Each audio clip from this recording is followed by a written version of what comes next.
ఇక్కడ బైబిల్లో ఒక నదిని మనం చూస్తూ ఉన్నాం. మీకు ఈ యోర్దాను నది అనేది బైబిల్లో అందరికీ తెలుసు కదా. యోర్దాను నది పారే సమయంలో అది 2 సముద్రాలలో వెళ్తూ ఉంటుంది. 2 సముద్రాలు, ఒకటేమో గలిలీ సముద్రము, అంటే యేసు ప్రభు వారు నడిచిన సముద్రం అన్నమాట. పేతురు నడిచిన సముద్రం. పరలోకంలో పేతురు ఉన్నాడు. ఆయన అందరూ ఒక మాట అంటే ఆయన ఏమంటాడు తెలుసా?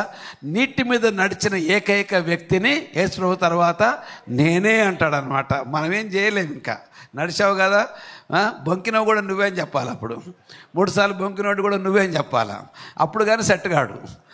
అంతే కదా. మళ్ళా ఆయన ఏమంటాడు తెలుసా? 3 సార్లు నేను బొంకినా పర్వాలేదు కానీ 3 సార్లు మరి నన్ను ప్రేమించావని చెప్పి నేనే కదా ఆ యొక్క 2వ అధ్యాయంలో అపోస్తల కార్యంలో బోధ చేసింది నేనే కదా అంటాడు. కాబట్టి ఈ విధంగా గలిలీ సముద్రం చూసినట్లయితే యోర్దాను నదిలో నీళ్లు గలిలీ సముద్రానికి వస్తవి, అది బయటకు కూడా వెళ్తాయి అన్నమాట.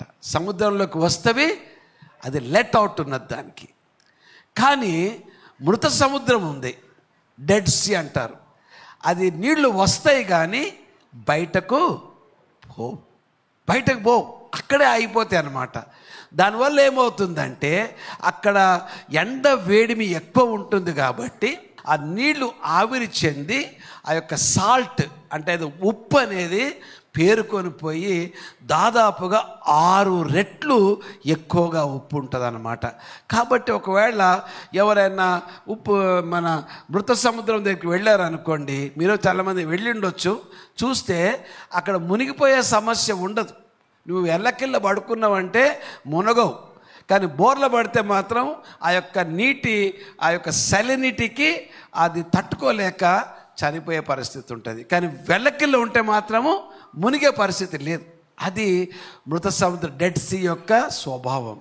ఎందుకు ఈ మాట చెప్తున్నానంటే, నువ్వు దేవుని వాక్యాన్ని తీసుకొని, దేవుని యొక్క అభిషేకాన్ని నువ్వు తీసుకొని, దేవుని యొక్క పిలుపును అందుకొని, నువ్వు దేవునిలో ఏమై ఉన్నావో నువ్వు తెలుసుకొని, అదే ఎవ్వరికి చెప్పకుండా నీకు నీవుగానే ఉన్నట్లయితే నువ్వు మృత సముద్రంతో నిన్ను పోల్చవచ్చు. నీవు పొందుకొని రిసీవింగ్, పొందుకోవడము, దాన్ని విడుదల చేయడము గలిలీ సముద్రం యొక్క ప్రత్యేకత.